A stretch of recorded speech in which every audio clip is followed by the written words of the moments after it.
प्राचीन वन विहार आश्रम पर हुए हमले को लेकर संत समाज में गहरा आक्रोश व्याप्त है।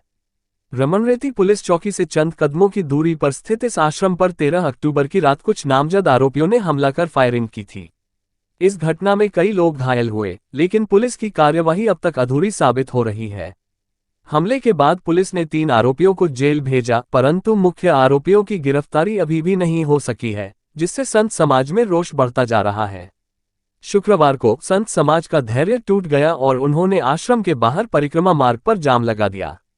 संतों ने पुलिस की लचक कार्यप्रणाली पर कड़ी आलोचना की और फरार मुख्य आरोपियों की तुरंत गिरफ्तारी की मांग की। संत समाज का कहना है कि हमले को घटित हुए कई दिन बीत चुके हैं, परंतु पुलिस अभी तक मुख्य आरोपियों को पकड़ने में विफल रही है। संत समाज का ये कदम न्याय के लिए संघर्ष और सच्चाई की रक्षा का प्रतीक है। शांतिपूर्ण तरीके से जाम लगाकर उन्होंने प्रशासन को चेतावनी दी है कि यदि शीघ्र ही आरोपियों की गिरफ्तारी नहीं की गई तो संत समाज उग्र आंदोलन करने को बाध्य होगा। संत समाज की यह तत्परता और एकजुटता दिखाती है कि वे अन्याय को सहन नहीं करेंगे, चाहे उन्हें इसके लिए सड़क पर उतरना ही क्यों न पड़े। पुलिस की कार्यशैली पर सवाल उठाते हुए संतों ने आरोप लगाया कि स्थानीय प्रशासन आरोपियों को पकड़ने में जानबूझकर देरी कर रहा है। इस स्थिति ने पुलिस की लचक कार्यप्रणाली को उजागर किया है, जो समाज में कानून व्यवस्था बनाए रखने में असफल होती दिख रही है। संतों ने साफ शब्दों में कहा कि न्याय की मांग उनका अधिकार है और पुलिस की निष्क्रियता उनके धैर्य की परीक्षा ले रही है। हालांकि मौके पर पहुंचे सीओ सदर और कोतवाली प्रभारी ने संतों से बातचीत कर किसी तरह स्थिति को शांत किया, लेकिन संत समाज ने स्पष्ट कर दिया है कि यदि शीघ्र ही कार्रवाई नहीं हुई तो यह आंदोलन और भी व्यापक रूप से आगे बढ़ेगा। ये घटना एक बार फिर यह साबित करती है कि संत समाज की सुरक्षा और न्याय के लिए हमेशा तत्पर रहता है, और जब प्रशासन अपनी जिम्मेदारियों में विफल होता है तब वह बिना किसी भय के समाज की रक्षा के लिए संघर्ष करने को तैयार होता है।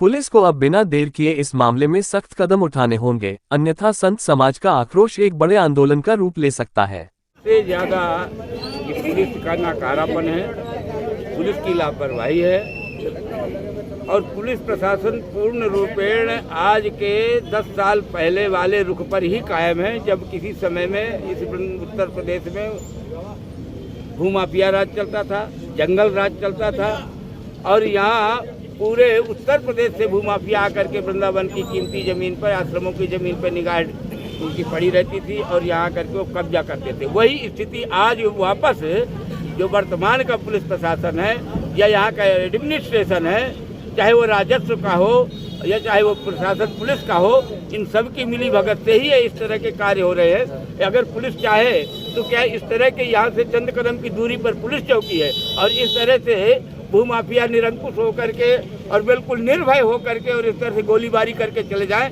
और वो पुलिस के पकड़ में ना आए और लगातार वो फरारी काटते रहे और पुलिस प्रशासन आंख बंद करके बैठा रहे। इसके लिए हम तो आज तो ये हमारा केवल सांकेतिक धरना है। हम पुलिस प्रशासन को और यहाँ के पूरे ही प्रशासन को, कलेक्टर साहब को भी ये चेतावनी देने के लिए आए हैं कि साधुओं को मजबूर न किया जाए। साधु जब तक अपने आराधना साधना पर केंद्रित है वहाँ तक कोई समस्या नहीं है। नहीं, ये वही खानदान है साधुओं का जहाँ परशुराम जैसा भी महानायक पैदा हुआ है और साधु जिस दिन उनको अपने आदर्श के रूप में लेकर के वृंदावन की गलियों में निकलेगा तो अगर हथियार वो चला सकते हैं तो या तो पुलिस प्रशासन कह दे कि हमसे कुछ नहीं हो सकता है, आप अपनी सुरक्षा करिए अपने हिसाब से, जैसा भी उल्टे सीधे जो भी वैध अवैध हथियार रखिए, उनसे मुकाबला करिए। साधु समाज मुकाबला करने के लिए भी तैयार है, लेकिन कल के बाद में अगर किसी साधु को अवैध हथियार के साथ पकड़कर पुलिस प्रशासन अगर दादागिरी करेगा तो यहाँ पर पुलिस प्रशासन को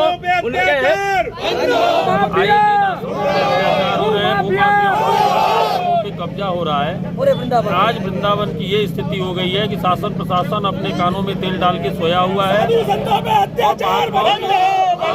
आश्रमों पे आए दिन अनैतिक कब्जा हो रहा है। रात में 4 दिन पहले आश्रम पे बंदूकधारी असलहा लेकर आए और यहाँ कब्जा करना चालू कर दिया। कई महात्माओं को गोली लगी। प्रशासन 5 दिन से मुकद्दर बना हुआ है। ऐसी स्थिति इन लोगों ने बना दी है। प्रशासन आज योगी राज में ये हालात है, एक महात्मा सुरक्षित नहीं है, एक आश्रम वृंदावन धाम में सुरक्षित नहीं है। पहले माफिया तो लगातार संतों पे गोली मारी है, गोली चलाई जा रही है और किसी भी प्रशासनिक अधिकारी को कानों पे जू नहीं रेंग रहा है। आज ये स्थिति है कि सारे संत आक्रोशित हैं, सबके अंदर भय, सब सारे संत भयभीत हैं, भयाक्रांत हैं कि कैसे अपने आप को सुरक्षित महसूस करें, जबकि प्रदेश का मुखिया संत है, वृंदावन धाम है, धाम में अगर हमारी सुरक्षा नहीं है तो हम क्या समझें कि भारत के अन्य क्षेत्रों में कैसे सुरक्षित रह सकते हैं। 5 दिन हो गए गिरफ्तारी, 5 दिन में एक गिरफ्तारी नहीं हुई है, जो 3 आदमी वैसे ही उठा कर ले गए, उसके अलावा किसी से पूछने वाले नहीं है। ये उल्टा साधुओं पे ही आरोप प्रत्यारोप लगाए जा रहे हैं।